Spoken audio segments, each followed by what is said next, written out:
Israel के army chief ने नाकामी का एतराफ़ कर लिया। इसराइल के आर्मी चीफ ने हार मान ली। हालिया एक मीटिंग में इसराइल के आर्मी चीफ ने कहा कि इसराइल की फ़ौज इस वक्त अंदरूनी टूट फूट का शिकार है और इसराइल की फ़ौज इस वक्त अफरादी क़ुव्वत की कमी का शिकार है। इसराइल की फ़ौज में फ़ौजियों की कमी हो गई है और जो ज़ख्मी फ़ौजी थे वो अब लड़ने पर मजबूर हैं। उन्होंने कहा कि इसराइल की फ़ौज में जो रिज़र्व फ़ौजी हैं वो अब लड़ने को तैयार नहीं। उन्होंने कहा कि इसराइल की फ़ौज में 20,000 फ़ौजियों की कमी है। अगर इस कमी को पूरा ना किया गया तो इसराइल की फ़ौज मज़ीद टूट फूट का शिकार हो सकती है और इसका इसराइल को बहुत ज़्यादा नुकसान हो सकता है। दूसरी जानब जो इसराइल के साबिक वज़ीर आज़म नफ्ताली बेनेट हैं, उन्होंने कहा कि बगैर किसी हिकमत अमली के ये जंग शुरू की गई।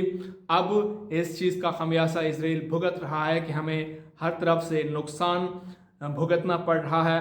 उन्होंने कहा कि बेंजामिन नेतन्याहू ने बगैर किसी हिकमत अमली के ये जंग शुरू की और इसराइल अब इस जंग में मुकम्मल तौर पर फंस चुका है, क्योंकि जो ईरान है वो मुसलसल इसराइल पर हमले कर रहा है। मुख्तलिफ इसराइल के शहरों को ईरान टारगेट कर रहा है।